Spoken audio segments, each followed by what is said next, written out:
اشاره کردم محبوب ترین سری کارصداهای دنیا. یکی از دلایلش اینه که از سال 2012 که اولین آپولو رک تولید شد، میتونم بگم تنها سری دسکتاپ توی کمپانی‌های حرفه‌ای هستش که ورودی لاینش کاملا ددیکیت شده. توی تبدیل A to D AKM 5578 جدیدترین مدل کانورتر کمپانی AKM هست. توی سری X جن 1 و تو کارصداهای دیگه انتلوپ، آرمی، اینا همشون اتفاق داره میفته، حتی اپوجی. تنظیم دیگه که برامون خیلی مهمه اینجا این آلت کانت.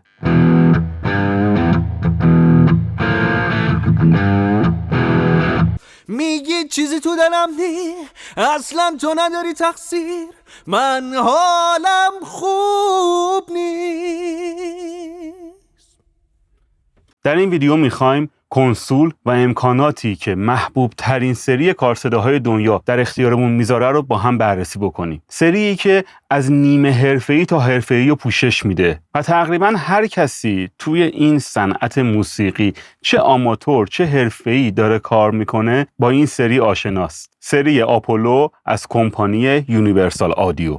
این سری کارصداها 10 مدل دارن که از آپولو سولوی $700 شروع میشه تا آپولو X16 $4000. اشاره کردم محبوب ترین سری کارصداهای دنیا. یکی از دلایلش اینه که از سال 2012 که اولین آپولو رک تولید شد تا همین امسال 2025 13 بار جایزه TEC گرفتن مدل‌های مختلف یونیورسال آدیو آپولو سریز. گفتیم جایزه TEC آوارد به تجهیزاتی تعلق میگیره که نسبت به پولی که دارن، به نسبت اون ارزش دلاری که دارن از کاربر میگیرن، امکانات بیشتری بهشون تحویل بدن. یعنی اون کاربر همیشه راضیه از اون مقدار مبلغی که پرداخت کرده. یعنی هم کیفیت خوبی دارن، هم امکانات زیادی در اختیار کاربر میذارن در اون رنج قیمت. ممکنه یه کارصدای بسیار گرونتر باشه تو با همون تعداد ورودی خروجی و کیفیت بهتری هم میده، ولی به دلیل اون قیمتش نمیتونه تو این رنج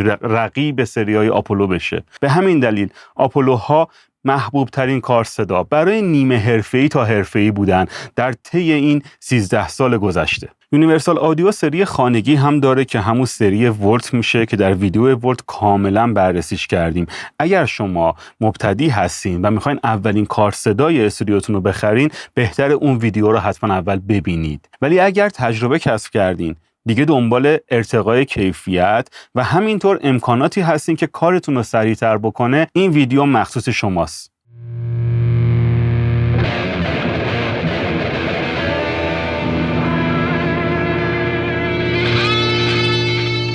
دوستان، تاریخچه یونیورسال آدیو رو در چندین ویدیو با هم بررسی کردیم. دیگه از دست خودم در رفته، چون که انقدر این آقای بیل پاتنام جذاب اختراعاتشون، ابداعاتی که در صنعت موسیقی کردن، انقدر به همه کمک کرده، به همه ما کمک کرده. من توی ویدیوهای قبلی هر موقع اسمشون میومد چند دقیقه در موردشون صحبت میکردم، یعنی بیخیال مطلب میشدم، گذشته ایشون رو توضیح میدادم. همین که ایشون و کمپانی که از سال 1945 تأسیس کردن، تهش رسیده به محصولات دیجیتال و کارصداهای دیجیتال که تو این سری هم نشون داده که میتونه بهترین باشه و میتونه باز کمک بکنه به کاربران صنعت موسیقی. خب آپولو سولو با قیمت $700 نیاز خیلی از کاربرانی که دارن از اون سری مبتدی از کارصداهای $200 $100 $300 ارتقا پیدا میکنن و برطرف میکنه. در بیشتر استودیوهای ما بیشتر از 2 ورودی و 2 خروجی نیاز نداریم. دقیقاً همین رو آپولو سولو هستش. مدل تاندربولت داره و مدل USB. نکته‌ای که اینجا هست، مدل USBش فقط و فقط با ویندوز و PC کار میکنه، ولی تاندربولتش هم با PC هم با مک سازگاره. خب چرا بهش میگن سولو؟ چون یک دونه DSP داره. در مورد DSP ها دیگه کلا صحبت کردیم. یک دونه DSP با 6 DSP که توی مدل X16 وجود داره، علاوه کیفیت کاری هیچ فرقی نمی‌کنن. یعنی میتونن همه پلاگین هایی که شما خریداری کردین یا به صورت رایگان دریافت کردین رو باز بکنن. فقط در تعداد پلاگین ها به صورت همزمان محدود میشه. یه سری پلاگین ها هم مثلا ممکنه 3% DSP بگیره، یه سری پلاگین ها ممکنه 20% DSP بگیره. اینا متغیرن، باز در موردشون صحبت کردیم. ولی دوباره لینکشو میذارم، یک چارتی داخل سایت یونیورسال آدیو هستش که به شما نشون میده هر پلاگین چقدر DSP میگیره. بعضیاشون هم تو مدل مونو و استوریو مقدار DSP شون فرق میکنه، ولی به طور کلی مدل سولو برای کاربران نیمه حرفه‌ای کاملا کافیه، مخصوصا به عنوان یک کارصدای همراه کوچیک، خیلی جمع و جوره، تو کیف جا میشه راحت، بغل نوتبوک میتونین همه جا ببرید. از اون که بیایم بالاتر به سری توین میرسیم، هم USB دارن هم تاندربولت. دوباره USBش فقط ویندوز، تاندربولتش هم ویندوز هم اپل هستش. روی توین کلا ما 4 تا خروجی داریم و 2 تا ورودی. مدل 2 داره و مدل کواد که 2 هسته و 4 هسته هستن. سری X USB داره که همین رنگی دقیقاً با این هیچ فرق نمیکنه. سری X Gen 2 در سال 2025 معرفی شد که رنگش شده نقره‌ای، حالا عکسش رو تصویر هست میبینید. مدل Gen 2 چند تا تغییر اساسی کرده، مهمترینش تو قسمت کانورترهاش هستش. از جدیدترین کانورترهای کمپانی AKM و ESS استفاده کرده، 2 تا کمپانی که چندین بار در ویدیوها اسمشون رو تکرار کردم. توی تبدیل A to D AKM 5578 جدیدترین مدل کانورتر کمپانی AKM هست و توی D to A ESS ES 9028 داره استفاده میکنه. نکته‌ای که هست کل سری X Gen 2 چه از توینش چه از X 16 Gen 2 کانورترها دقیقاً یک جور هستن. در زمانی که دارین خرید میکنید فکر نکنید دارین مبلغ بیشتری میدین پس کیفیتش بهتره. همیشه به تعداد ورود خروجی که نیاز دارین دقت کنید. ببینید در یه سری کارصداها، من تو ویدیو قبلی هم اشاره کردم خدمتتون، ورودی های میکروفون و لاین معمولا کمبو هستن، یعنی وقتی از وسط وصل میکنین لاین میشه، وقتی XLR میزنین میکروفون میشه. داخل پنل هم قابل انتخابه. توی سری X Gen 1 و تو کارصداهای دیگه انتلوپ، آرمی، اینا همشون اتفاق داره میفته، حتی اپوجی، حتی MP48، یعنی ورودی لاین از اپ امپ رد میشه و تغییر جنس شما دارین. ممکنه یک پری امپ بسیار گرون قیمت تهیه کرده باشین، وقتی وصل میکردین جدا از رنگ این پری امپ، رنگ خود پری امپ کارصدا هم بهش اضافه میشد. این مورد رو ما به کمپانی گفته بودیم، یعنی واقعا مورد نیاز بود که آقا این کارصداهایی که کوچیک و رومیزی هم هستن به لاینشون کاملا دایرکت لاین باشه. این اتفاق توی سری جن 2 افتاد. میتونم بگم تنها سری دسکتاپ توی کمپانی های حرفه‌ای هستش که ورودی لاینش کاملا ددیکیت شده، کاملا جداگونه از هیچ امپی روش اضافه نمیشه و از اون اپ امپ هم رد نمیشه. این بزرگترین تغییر سری جن 2 هست. دوستانی که میخوان پری امپ داشته باشن یا حتی یک هاردور در حد 2 تا ورودی خروجی داشته باشین و با کارصدای دسکتاپتون کار بکنید، حتما مدل جن 2 رو خریداری بکنید. توی این مدل هیچ تغییر کیفیتی نداره. X USB $1000، X توین جن 2 $1200. مدل دوشو دارم میگم، کوادش قیمتش فرق میکنه. خب مدل بعدی از سری دسکتاپ میشه آپولو X4، 4 ورودی داره و 6 خروجی. تنها مدلی هستش که میتونه 3 جفت اسپیکر رو سویچ بکنه. حالا این امکانات تو پنل به شما توضیح میدم. آپولو توین 2 جفت اسپیکر میتونه سویچ بکنه. مدل X4 قیمتش $2000. از این بعد وارد سری‌های رک مونت میشیم، دیگه دسکتاپی نیستن. X6 میشه $2500، 2 ورودی پری امپ، 6 لاین ورودی، 6 لاین خروجی. و مدل های رک مونت همشون هگزاکورن، یعنی 6 تا DSP دارن. مدل بعدی آپولو X8 میشه 8 ورودی 8 خروجی و 4 ورودی پری امپ که قیمتش هست $3000. مدل بعدی X8P میشه بازم 8 ورودی 8 خروجی، ولی هر 8 ورودی امکان وصل شدن میکروفون رو دارن و قیمتش $3500. ببینید $500 دارن مدل رو با هم دیگه عوض میشن. $500 بعدی میشه X16، 16 ورودی 16 خروجی، یک جفت مانیتور جداگونه، یک جفت AS-EBU جداگونه، دیگه ایدت نداره، تاندربولت هم هست و 6 DSP $4000 که همینجا داریم میبینیدش. همه سری آپولوها تاندربولتاش میتونن به همدیگه کسکید بشن. تو ویدیوهای اینترفیس ها در مورد کسکید کردن تاندربولت کاملا توضیح دادم. یک X16، یک X8، یه دونه X4 میتونن به همدیگه با تاندربولت وصل بشن و همه‌شون ورود و خروجی‌هاشون داخل نرم افزار جمع بشه. معمولا تو استودیوهایی که دستگاه کار صداهای رک مونت دارن، رک دور از دسترس کاربره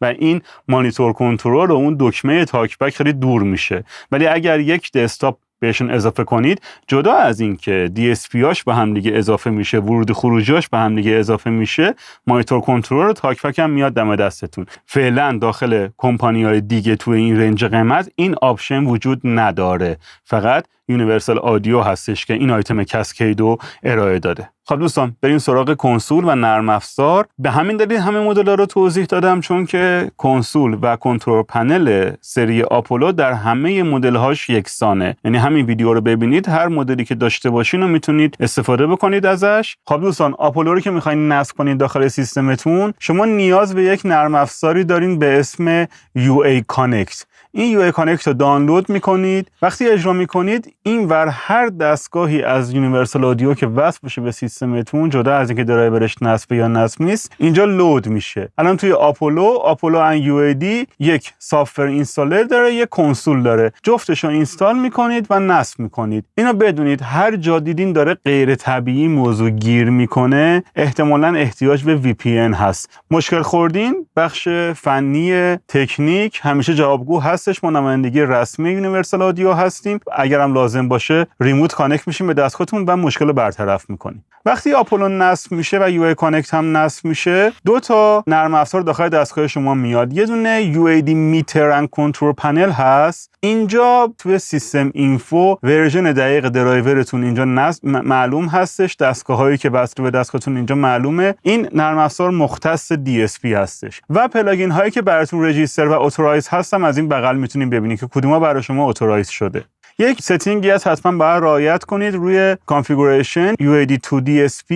اینا حتما بذارین رو حد اکثر و حتما هم reduce DSP when disabling UAD to این تیکو حتما بزنید. خب ما دیگه با این کاری نداریم، میریم سراغ کنسول که نرم افزار اصلی هستش. من جاهای مهمشو میگم، خودتون ماشاءالله انقدر باهوش هستین که میتونین خیلی چیزاشو در بیارین. محیطش بسیار شبیه یک میکسر DAW هستش. این پایین یک مینی اون DSP پنل براتون نمایان میشه و سامپل ریت دستگاه هم اینجا هست. رو 4400 ببینید هیچ پلاگینی هم لود نیست، هیچ DAW هم من باز ندارم. 4% DSP اشغال شده همین الان. ولی وقتی سامپل ریت میره بالا، این DSP میشه 8%. پس این DSP ها فقط برای پلاگین پردازش کردن داخل نرم افزار نیست. کل کنترل کار صدای شما توسط DSP داره انجام میشه. ستینگز رو از این پایین باز میکنیم. کار صدایی که داریم اگر یه دونه باشه که همینجا به شما نشون داده میشه. آیدنتیفایر که بزنید، چراغای اون کار صدایی که سلکت هستش چشمک میزنه. اگه چند تا داشته باشیم متوجه میشیم مثلا کدوم رکو دارین تنظیماتش رو تغییر میدین. آپولو توین X ورودی دیجیتال ایدت داره. ایدت اپتیکال هم داره. اپتیکال ایدت میتونه SPDIF تاسلینک باشه. توی یکی از ویدیوها اینا رو توضیح دادم. دقت کنید الان وقتی روی ایدت میذارم، این پایین DSP شد 10%. یعنی 2% اضافه شد. اگر شما ایدت به دستگاه وصل نکردین، حتما دیجیتال اینپوت بزنین رو SPDIF. بازم DSP کم میکنه. تنظیم دیگه که برامون خیلی مهمه اینجا، این آلت کانت آلترناتیو اسپیکر هستش. ما 2 تا خروجی داشتیم. وقتی رو 0 باشه یعنی فقط 1 و 2 برای کنترل اسپیکر استفاده میشه. اگر خواستین 2 تا اسپیکر رو، 2 جفت اسپیکر رو کنترل کنید، اینجا حتما بزنین روی 1. صفحه این برام عوض شد. این آلت اینجا روشن شد. مانیتور یعنی 1 و 2، آلترناتیو میشه 3 و 4. وقتی رو آلت میذارین، رنگ میتر مانیتور آوت روی دیسپلی کارت صدا هم میشه نارنجی رنگ. اینجوری شما میتونید 2 تا اسپیکر رو سویچ کنید. دکمه هم روی خود کارت صدا داره. دکمه آلت رو که بزنید از اینجا سویچ میشه. یک آی او ماتریکس این بالا داریم، ورودی ها و خروجی ها رو داره نشون میده. در یک سری از نرم افزارها مثل لاجیک، اگر اینجا اسم رو عوض بکنید، داخل DAW اسم عوض میشه. این دستگاه 2 تا ورودی فقط داشت، ولی اینجا تو قسمت اینپوت میبینید 1 و 2 هست، مانیتور هست، ویرچوال اینپوت داریم، SPDIF داریم، IUX داریم، تاک بک داریم. یعنی شما داخل DAW تون میتونید ورودی رو بذارین روی ورودی مانیتور و لوپ بک کنید. یعنی هر چی از مانیتور آوت کارسرا دارین خروج میدین همونجا رکوردش بکنید. داخل یه سری نرم افزارهای استریمینگ این به درد میخوره و همینطور برای باونس گرفتن، یعنی میخواین پروژه رو پلی کنید همون لحظه رکوردش بکنید. رو زنکوادرو هم خدمتتون نشون دادم که این ستینگ رو داشت. حتی تاک بک روی خود آپولو توین هم میتونید رکورد کنید. یعنی اگر میکروفونی داخل استودیوتون ندارین، داخل کنترل روم ندارین، برای ضبط ماکت از خود تاک بک میتونید استفاده کنید و داخل نرم افزار یک نوتی رو بخواین رکوردش بکنید. آوتپوت هامون هم که مانیتور 1 و 2 همون خروجی 1 و 2، لاین 3 و 4، ویرچوال آوتپوت ها و هدفون آوتپوت. یعنی خود هدفون این دستگاه میتونه جداگونه به عنوان یک سورس آوتپوت استفاده بشه. بچه‌هایی که این کارت داره برای لایو میبرن خیلی به دردشون میخوره. جدا از 4 تا خروجی‌های دستگاه یه دونه 1 به 2 به این میزنن، به این هدفون جلو میزنن و 2 تا لاین هم از اینجا میگیرن. میشه 6 تا خروجی همزمان. از این بغل شما میتونید ویو هاتون رو عوض بکنید یا از اینجا کلاً ببندیم و باز بکنیم. توی ویدیو UAD ها و توی ویدیو آپولو ها به یونیسن کاملا اشاره کردیم. بدونید که پلاگین هایی که به صورت یونیسن باز میشه روی خود پریامپ قبل از مرحله کانورت به دیجیتال داره اعمال میشه. ایمپدنس ورودی رو عوض میکنه، نزدیکترین شبیه سازی به اون امپ یا به اون پریامپ شبیه سازی شده رو داره براتون. خب روش هم که بزنید پلاگین هایی که یونیسن هستن اینور براتون باز میشه. میتونید مثلا نیو 1073 رو لود کنیم. مثلا وقتی پلاگین لود میشه این پایین DSP اون داره زیادتر میشه. الان شد 19%. PGM هم اشغال کردش. اگر پلاگین از داخل یا از داخل دکمه اینجا بایپاس بشه DSP مون خالی میشه. یعنی میتونین شما پلاگین روی لاین‌های مختلف لود داشته باشین ولی بایپاسشون کرده باشین. به هر وقت لازم بود ناروشن کنید. خب جدا از پلاگین‌های یونیسن، پلاگین‌های اصلی یونیورسال آدیو تو قسمت اینسرت قابل استفاده هستن. وقتی فیکس اسلات خاموش باشه فقط یک دونه اسلات خالی در هر لاین نشون میده. اینجا که بزنید میتونید پلاگین لود بکنید. وقتی مثلا کمبریج رو لود بکنم میبینید یه اسلات دیگه اضافه میشه. کلا روی هر لاین فقط 4 تا اسلات بهتون میده که پلاگین اینسرت بکنید. بیشتر دوستانی که آپولو تهیه میکنن توی این موضوعی که الان میخوام اشاره کنم مشکل دارن. ببینید این سکشن پایین ما یک سری فیدر داریم که وقتی دفعه اول کنسول رو باز میکنید اینا هیچ کدوم میوت نیستن و همگی روی صفرن. این فیدرها فقط و فقط برای دایرکت مانیتورینگن، هیچ ربطی به DAW شما ندارن. و چون این کار صداها با کنسول در ارتباط دائم هستن، حتی وقتی بسته از کنسول میوت نبودن و صفر بودن فیدر روشون سیف شده. یعنی شما میتونید میکروفون رو بزنید، فانتوم پاور رو روشن کنید و در آن واحد فیدبک بکنه با دستگاهتون بدون اینکه داخل DAW تون اونا مانیتور کرده باشین. پس اولین کاری که میتونید بکنید اینه که کنسول رو باز کنید، همه ورودی ها رو میوت کنید. اگر میخواین از داخل DAW مانیتورینگ رو انجام بدین، هر تغییری از این قسمت سند به پایین انجام بشه فقط و فقط برای مانیتورینگه. یعنی پن، سولو، میوت، فیدر، همه چی فقط برای مانیتورینگ. قسمت دیگه که تو مانیتورینگمون تاثیر داره یک ستینگی هست اینجا به اسم اینسرت افکتس. وقتی رو UAD مان هست همه اسلاتای اینسرتمون این دکمه آبی روشون روشن میشه. یعنی هر چی افکت داخل این پنل ها لود شده باشه داخل هر کدوم از ورودی‌ها اینها فقط و فقط مانیتور میشن، چه از مانیتور اسپیکر هاتون چه از هدفونتون که الان به اون سکشن هم میرسم. هیچ کدوم این افکت ها رکورد نخواهند شد مگر اینکه اینجا کلی بزنین روی UAD رکورد. اون وقت این چنل استریپ کلا کار میکنه. یعنی صدایی که داخل DAW تون میشه بعد از این پلاگینایی هست که اینجا لود کردین. حالا شما ممکنه یه سری از لایناتون بخواید مانیتور بشه، یه سری لاینا بخواید پلاگینش رکورد بشه. جداگونه میتونید روی هر کدوم از این لاینا یه سری‌ها رو، مثلا من الان ویرچوال 2 رو با کمبریج دارم رکورد میکنم و روی آنالوگ اینپوت یکم ریورب AMS RX 16 بازه و این داره فقط مانیتور میشه. چند تا شورتکات هم خدمتتون بگم برای اینکه هر کدوم از این ستینگ‌ها رو، هر کدوم از این تغییرات و نابو و فیدرها رو صفر بکنید. آپشن یا آلت رو داخل ویندوز یا اپل میتونید بگیرین و اینا صفر میشن. کماندو یا کنترل رو بگیرین همگی با هم تغییر ایجاد میکنن. اگر بخواین دقیق تر یک چیزی رو تنظیم بکنید، شیفت رو میتونین نگه دارین و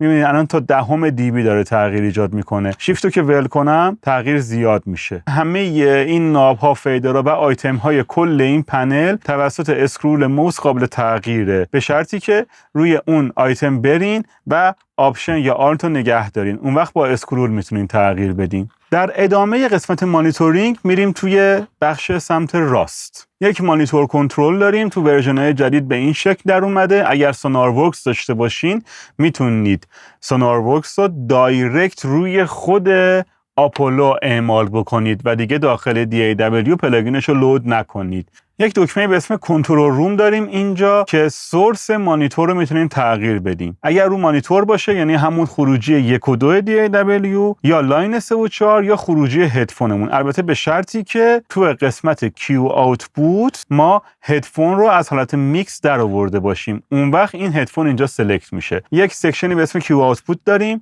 میتونیم بگیم که از هدفون این دستگاه چه چیزی خروج پیدا بکنه. اگر رو میکس باشه هر آنچه که اینجا میکس کردیم و از خروجی 1 و 2 DAW داره پلی میشه از هدفون میاد بیرون. ولی اگر میکس رو برداریم داخل DAW هر چی که به هدفون آوتپوت رود شده باشه از هدفون میاد بیرون و همینطور رو قسمت سند هر چی که به هدفون سند شده باشه از هدفون میاد بیرون. این آیتم خیلی خوبیه برای دایرکت مانیتورینگ کردن جدا از DAW. ما بخوایم یک میکس هدفون مختلف بسازیم، اینجا اینو خاموش میکنیم و کارمون رو ادامه میدیم. یک جای دیگه که خیلی از بچه‌ها مشکل میخورن زمانیه که میخوان به این آپولو یک دستگاه هاردوری استریو وصل کنن.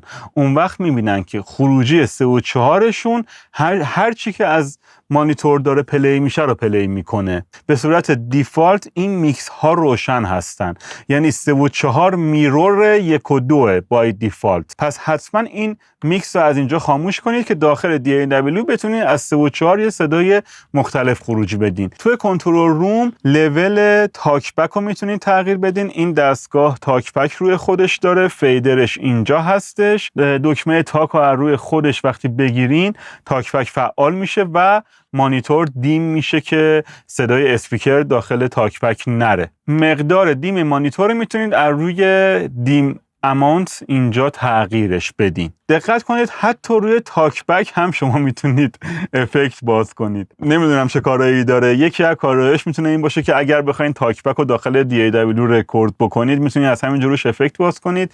اگر بخواید به این دستگاه یک هدفون امپ وصل بکنید از توی این ستینگ اینجا میتونید تاک بک رو به خروجی 3 و 4 روت بکنید که از هدفون امپتون هم تاک بک به همه هدفونا پخش بشه. برای اینکه قسمت IUX رو به شما توضیح بدم و این ویرچوالا لازمه که یه سر به DAW بزنید. توی ورودی خروجی ها میبینید که IUX 1 و IUX 2، یعنی ما میتونیم جدا از این که دایرکت یک چیزی رو رکورد بکنیم از طریق آنالوگ یک مقداری از هر کدوم سند بکنیم به IUX ها، روی IUX ها افکت باز بکنیم و با افکت متفاوتش داخل کیوبیس و داخل هر DAW دیگه روی یک لاین دیگه همزمان رکورد کنیم. اینو با خواننده و نوازنده تست خواهیم کرد. حالا ویرچوالا چی هستن؟ ما میتونیم یک صدایی رو از DAW به اون ویرچوال آوتپوت 1 و 2 به صورت استریو بفرستیم و برگردونیم. یعنی تو اکسترنال افیکس ها یه دونه اکسترنال افیکس باز میکنیم به اسم ویرچوال 1. اینجا از ویرچوال 3 برو بیرون، از ویرچوال 4 هم برو بیرون و به همین ترتیب برگرد داخل. این برای زمانی هستش که میخوایم یک لاین رو جدا از DAW روش افکت بدیم یا اصلا از یک DAW پلی کنیم بیاد داخل کنسول یونیورسال آدیو، اینجا روش افکت اتفاق بیفته و داخل یک نرم افزار دیگه پلی بشه، یا اینکه یک کیو آوتپوت بسازیم از داخل DAW اون یه چیزی رو سند بکنیم به ویرچوال آوتپوت ها، روی ویرچوال آوتپوت افکت بذاریم و از اینجا سند بکنیم به هدفونمون یا لاین 3 و 4مون. ما کل این کنسول رو میتونیم سیو داشته باشیم حتی با روشن موندن فانتوم پاور. الان مثلا من فانتوم پاور دومی رو روشن میکنم، روی لاین 1 هم یه دونه کمبریج باز میکنم، اینا رو میخوام همه رو سیو بکنم. میام تو منو فایل، سیو و یک اسم بهش میدم، لوکیشن میدم و سیو میکنم. هر وقت بخوام تو قسمت اوپن میتونم سشن هایی که از قبل سیو کردم و اینجا ببینم. یه راهش اینجا هست. راه بعدیش هم اینه که این بالا روی گزینه سشن بزنیم. اینجا همه سشن هایی که سیو کردیم هستش. یه سشن دیگر رو اوپن میکنم، با همه اون افکت ها برام لود میکنه. دوباره برمیگردم رو سشن قبلی.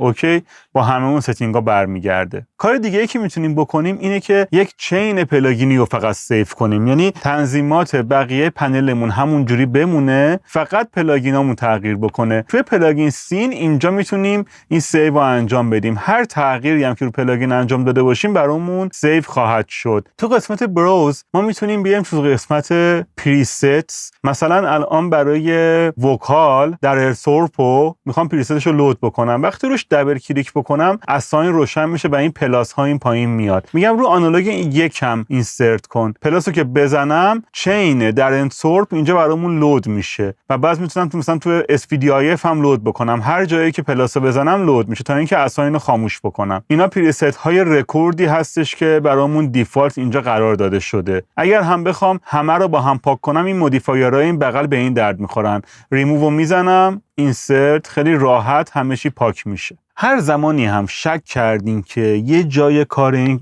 کارسرا داره میلنگه، یه سری رفتارهای عجیب غریب دارین میبینید، خیلی راحت پنل یونیورسال آدیو رو باز کنید، فایل و یک نیو بزنید و سیو نکنید. کلا دیفالت باز میشه. فقط حواستون به اون دایرکت مانیتورینگ و فیدبک باشه. تا باز کردین ورودی ها رو میوت کنید که دایرکت مانیتورینگ گیجتون نکنه. با امکانات نرم افزار آشنا شدیم، بریم چند تا دمو صدایی هم بشنویم، ببینیم که با وکال و با گیتار چجوری میتونیم در استودیو از این امکانات استفاده بکنیم. دوستان تست اولمون گیتار الکتریک با فرشاد عزیز، صاف داخل ورودی هایزی آپولو هستش. برای اینکه بتونیم از یونیسون استفاده بکنیم و دموش بدیم، روی استرات یونیسون ورودی یکمون ورودی رو هایزی گذاشتیم و هد مارشال رو باز کردیم که سوپر لید و روش هم یه دونه میکروفون روشه. فکر کنم SM7 آره. بله SM57 دیگه.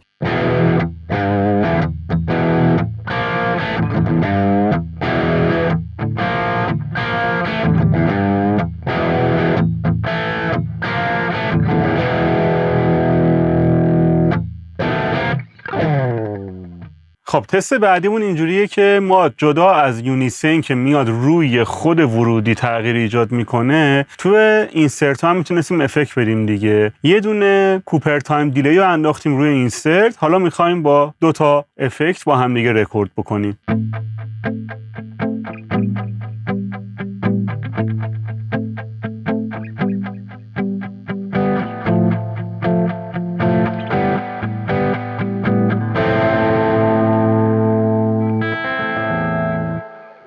ما به 2 تا IUX 1 و 2 یه مقدار سند کردیم. روی IUX 1 مون EMT 140 بازه با پریست دیستورشن گیتار پلیت و روی IUX 2 مون هم یک پدال درایو که فرشاد خیلی این پدال رو دوست داره. آره. یعنی همه دوستش دارن. شبیه ساز پدال رته. خب اینا رو هم از میوت در میاریم. سندمون هم بازه، هیچ چیزی میوت نیست. یعنی الان ما داریم دایرکت مانیتورینگ میکنیم. تو QBS هم میتونیم همه اینا رو جداگونه رکورد بکنیم.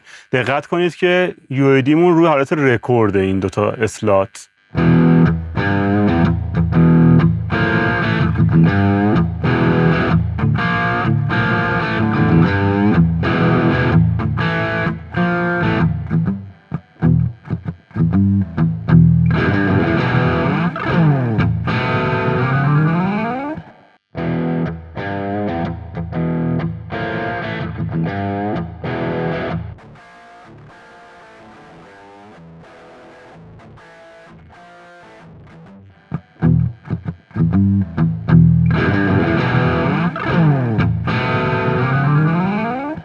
خب دوستان تست اولو کلا TLM 102 وصل به پریامپ 1 و بدون هیچ پلاگینی. فقط میخوایم پریامپ آپولو رو روی وکال نشون بدیم با سروش عزیز. بریم برای رکورد. کی جز من حرفاتو باور کرد؟ کی جز من واسط مون تا ابد میگی چیزی تو دلم نی اصلا تو نداری تقصیر من حالم خوب نیست میگی چیزی تو دلم نی اصلا تو نداری تقصیر من حالم خوب نیست. یکی از امکانات پنل این بود که میتونستیم ریورب بدیم تو گوش خواننده و الان حتی میخوایم اون ریورب رو رکورد هم بکنیم روی لاین جداگونه. شاید تو پروژمون به درد خورد. برای این کار EMT 140 روی AUX 1 باز کردیم، تنظیمات یه پریستی روش گذاشتیم، یه خورده پری دیلی بهش دادیم، اکوالایزرش رو دست دادیم، میکروفون یکمون هم سندش رو تنظیم کردیم براش برای اون ریورب، میوت هم نیست. داخل نرم افزار روی ورب داریم AUX 1 رو رکورد میکنیم. نگاه کنید اینجا AUX 1 ورودی رو گذاشتم لفت و رایت. کی جز من حرفاتو باور کرد کی جز من واسط مون تا ابد میگی چیزی تو دلم نی اصلا تو نداری تقصیر من حالم خوب نیست میگی چیزی تو دلم نی اصلا تو نداری تقصیر من حالم خوب نیست. توی تست بعدیمون روی اسرات یونیسن 610 رو باز کردیم، مقدار لول آوتپوت رو تنظیم کردیم، همون ریورب 140 هم روش هست. الان تفاوت جنس وکال متوجه میشین که پریامپی که روی یونیسن باز میشه چقدر تاثیرش میتونه زیاد باشه. کی جز من حرفاتو باور کرد کی جز من واسط مون تا ابد میگی چیزی تو دلم نی اصلا تو نداری تقصیر من حالم خوب نیست میگی چیزی تو دلم نی اصلا تو نداری تقصیر من حالم خوب نیست. خب تست بعدیمون دیگه کلی افکت باز کردیم. پریامپمون همون 10610، ریوربمون پلیت 140 و 1176 LA2A و پالتک پشت سر هم باز هستن اینجا. یودیمون روی رکورد. میخوایم تست کلی رو با همه افکت ها بگیریم. اون LA2 LA2 وینتیجه. ممنون. خب بریم برای رکورد.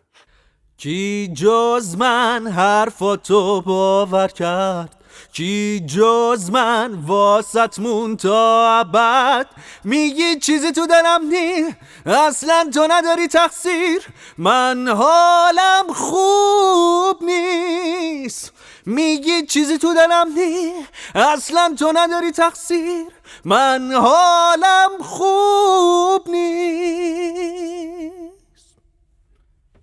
حتی این افکت ها توی اجرای سروش هم تاثیر گذاشت. آره واقعا حس کردم بهتر شد. هم انقدر کنترل داشت که میتونستم مختلف بکنم. عالی بودی. کی جز من حرفاتو باور کرد کی جز من واسط مون تا ابد میگی چیزی تو دلم نی اصلا تو نداری تقصیر من حالم خوب نیست میگی چیزی تو دلم نی اصلا تو نداری تقصیر من حالم خوب نیست. خب عزیزان این ویدیو هم تموم شد. امیدوارم که امکانات نرم افزاری رو کاملا توضیح داده باشیم خدمتتون. هر سوالی دارین کامنت کنید که ببینیم در ویدیو بعدی چه چیزی رو توضیح بدیم خدمتتون. ارادتمند.